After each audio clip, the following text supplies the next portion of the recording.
Hey, Matt. How are you doing today? Good. Good. Okay, so I just wanted to talk to you a little bit today about Penelope. We've been working with her, and I was just looking at her note here, and I wanted to talk to you a little bit about the assistive devices she has at home and what we can maybe work with on getting to just help her as she grows as Okay. well. Okay, so I know that at home she walks around with a walker. Does she have ankle foot orthoses to help with her feet and stabilization?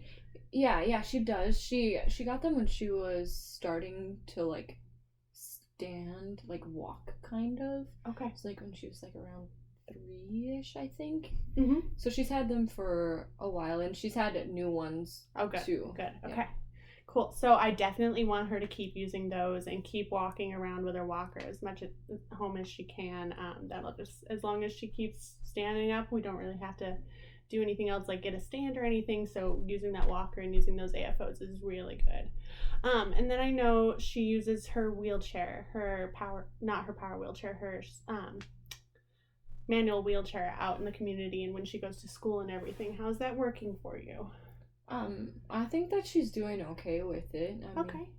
she has a couple issues with it, but Mm-hmm. it gets her where she needs to go. Okay, cool. I was seeing in her note here that there are just a couple concerns that we want to look at for her safety with using the wheelchair, just because of the spasticity that she has in her hips and in her legs.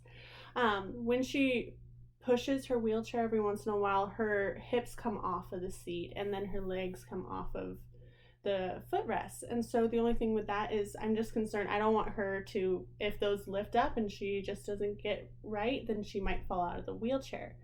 Okay. So we just don't want her to be falling ever. I want her safe as much as you do. So the only things with that, it might be easier for her if we maybe looked at a power wheelchair. Then she wouldn't have to be pushing and activating that spasticity and everything. Power wheelchairs are kind of expensive, aren't they? Yeah, there are some resources that we can look at and look at insurance and everything that we have. I mean, the same people who help pay for the AFOs, we can look at getting some resources to help pay for the power wheelchair if that's something you're interested in. Okay. What if we can't afford it? That's okay. Okay, so to help just increase her safety, I definitely, there's some really simple things we can do. We can do something that's sort of just like a seatbelt across her lap, and that would just help hold her hips in position as she's pushing so they don't lift off the chair. Then there's also one that we can put around her legs. She can easily open them so when she wants to get up, she's not like imprisoned in her chair at all or anything. Okay. But just have those straps so that when she's pushing, her legs aren't lifting off of the seat as much, okay? Okay. Yeah, I'd like to look at both of those options. I mean, if we could get her a power wheelchair, that would be ideal, but That would be great. I'm not Yeah. so sure that'll happen with the way our finances are right now. Okay, yeah, I totally understand that. So I can definitely help you look into those resources, but right now I just want to get those straps going and just help her stay a little bit safe. All right, thank you. Yeah, absolutely.